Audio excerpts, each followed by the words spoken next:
Okay, I'm over here with the welcome you everyone, and I'm just present here with some different and good topic of grammar portion, and it is our 8th class.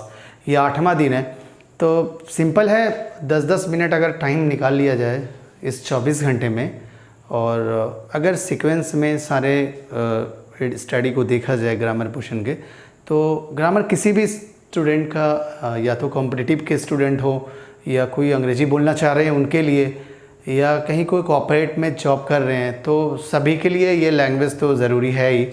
And what can I tell you, मैं बहुत ज़्यादा पढ़ाना नहीं, बल्कि जो भी knowledge stored है हर के दिमाग में इंग्लिश ग्रामर से रिलेटेड, उसमें थोड़ा सा बढ़ोतरी हो जाएगा, इजाफा हो जाएगा, एंड रेक्टिफाई हो जाएगा कुछ ग्रामर पोर्शन।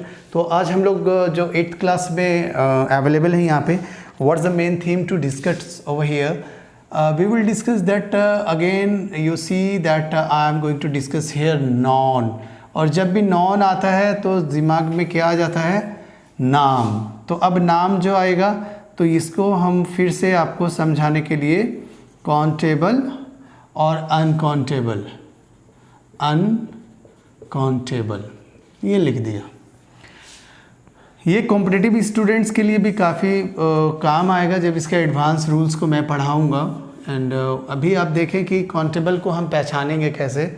तो प्रीवियस क्लास में जो आप लोगों ने पढ़ा कि proper noun is a countable noun, दूसरा common noun is also countable noun, and third one is collective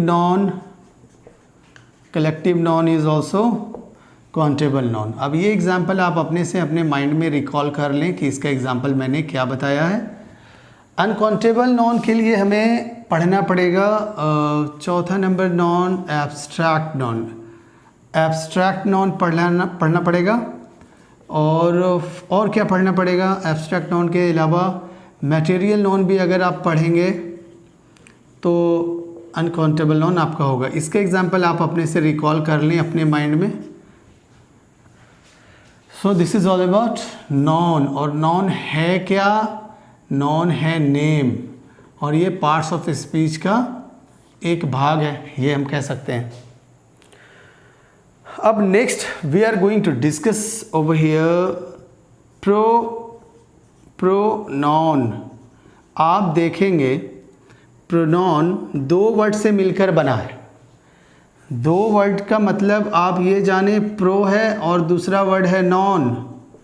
तो ये प्रो का मतलब क्या हुआ? के स्थान पर, एट द प्लेस ऑफ किसके? नॉन के। At the place of non, pro non, at the place of non. Pro का मतलब होता है के स्थान पर, तो नॉन के स्थान पर जो वर्ड आएगा वो हमारा कहलाएगा प्रोनाउन। इसी तरह से किसी भी चीज़ के पहले अगर आप प्रो वर्ड लगाएंगे तो मतलब है कि उसके स्थान पर। तो नॉन के स्थान पर आने वाला शब्द प्रोनाउन कहलाता है। नॉन के स्थान पर आने वाला शब्द प्रोनाउन कहलाता है। अब आप जानें, अ वर्ड, इंग्लिश में लिख दे रहा हूँ, अ word which comes instead of noun and complete the meaning of non is called pronoun. ऐसा शब्द जो नॉन के स्थान पर आता है, नॉन के अर्थ को पूरा करता है, प्रोनाउन कहलाता है। So in my study I would like to make clear with the topic, and I don't want to make confuse anyone. बहुत ज़्यादा लेंदी नहीं, ये याद करें वो याद करें। अब बस ये जाने नॉन समझ में आ गया। नॉन के बाद ये प्रोनाउन है, नॉन के जगह पे आएगा वो प्रोनाउन कहलाएगा। जैसे एक एग्जांपल मैं लिख रहा हूँ कि रहीम एक अच्छा लड़का है, तो रहीम इज़ अ गुड बॉय, ये हो गया। तो ये हमारा एक वाक्य हो गया, ये क्या हो गया? हमारा एक सेंटेंस हो गया। अब इस सेंटेंस में अगर हम बात करें कि सेंटेंस में हमारा नॉन कहाँ इस्तेमाल हुआ है, तो आपका आंसर होगा कि ये रहीम वर्ड जो है ये नॉन है। रहीम वर्ड क्या है, ये नॉन है। ये एक बात समझ में आ गया। और ये रहीम वर्ड है नॉन अगर, तो ये कौन सा नॉन है, तो आपका दूसरा आंसर हुआ कि ये प्रॉपर नॉन है। ये कौन सा नॉन है, प्रॉपर नॉन है। रहीम प्रॉपर नॉन है, नॉन है। और ये यहाँ पर इस्तेमाल किस लिए हुआ है सेंटेंस में, यहाँ पर इस्तेमाल हुआ है सब्जेक्ट के रूप में। आगे मैं बताऊँगा कि सब्जेक्ट क्या है, ये आप देख लेंगे नेक्स्ट वीडियो, तो सब्जेक्ट समझा दूँगा। तो ये रहीम की जगह पे अब हम यहाँ ऐसे बनाते हैं, ही इज़ अ स्टूडेंट। अब मैं कहता हूँ कि रहीम इज़ अ गुड बॉय, रहीम एक अच्छा लड़का, ही इज़ अ स्टूडेंट।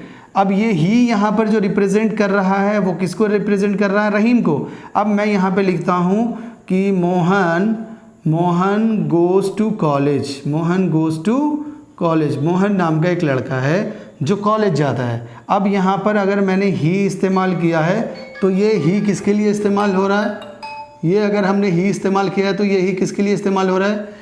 अगर हमने यहाँ पे ही इस्तेमाल किया है तो ये ही इस्तेमाल हो रहा है किसके लिए, मोहन के लिए। So we can say that this he is for Mohan and Mohan is a noun over here. तो अब यहाँ पे ये प्रोनाउन है हमारा, ये क्या है, ये हमारा प्रोनाउन है और ये मोहन के लिए इस्तेमाल हुआ है। तो मोहन के लिए इस्तेमाल हुआ मतलब मोहन तो नॉन है और नॉन के लिए इस्तेमाल क्या हुआ, तो क्या है कि जब हमारे नॉन के लिए अलग अलग वर्ड्स का इस्तेमाल होगा, अलग अलग वर्ड्स हमारे पास नॉन के लिए इस्तेमाल होंगे, तो this is called our pronoun. ऐसे वर्ड्स को ही हम लोग क्या कहेंगे, प्रोनाउन कहेंगे। तो pronoun is a word which comes instead of noun and complete the meaning of noun. अब प्रोनाउन जैसे कुछ कॉमन प्रोनाउन जो सबको याद रहता है उसको हम लोग देख लें। जैसे कि एक प्रोनाउन हमारा यहाँ पर है आई। आई का मीनिंग क्या है, आई का इस्तेमाल करते हैं मैं, ठीक है। दूसरा प्रोनाउन हम लोग इस्तेमाल करते हैं ही क्या है, ही इस्तेमाल होता है वह के लिए, वह मतलब वह लड़का, ही का इस्तेमाल वह लड़का। अगर शी यहाँ लिखते हैं तो ये वह के लिए इस्तेमाल होता है, इसका मीनिंग होता है वह लड़की। अगर हम लोग वी इस्तेमाल करते हैं तो इसका मीनिंग होता है हम लोग। अगर हम लोग लिखते हैं यहाँ पर दे तो इसका इस्तेमाल होता है वे लोग, वे सब। इसी तरह से यू क्या है, दिस इज़ ऑल्सो यू मतलब तुम या तुम लोग, तो ये भी हमारा क्या है, डियर प्रोनाउन है। तो ये सारा प्रोनाउन के एग्जाम्पल्स हैं जो कि हम लोगों को ज़रूरत पड़ता रहता है। इसके अलावा हम लोग आगे जब कॉम्पिटिटिव क्लास पढ़ाएंगे तो उस कॉम्पिटिटिव क्लास में प्रोनाउन का पूरा डिटेल हम लोग देखेंगे। तो pronoun just we understood that कि what is the exact meaning of pronoun and pronoun का इस्तेमाल क्या होगा जब हम कोई हिंदी के सेंटेंस को इंग्लिश में बनाएंगे, तो उसमें भी हमें प्रोनाउन का ज़रूरत पड़ेगा। हिंदी में हम लोग सर्वनाम कहते हैं उसको। तो प्रोनाउन आप देखें कि नाम के बदले में आया तो दिस इज़ प्रोनाउन। तो अब हम एक बार इसको पूरी तरह से लिख देते हैं, प्रोनाउन। प्रोनाउन इज़ दैट ऐसा नाउन, ऐसा वर्ड जो किसके जगह पे आएगा, नॉन के जगह पे। मतलब नॉन, प्रोनाउन भी एक तरह का नॉन ही हो गया है कि नहीं, but we are studying the separately.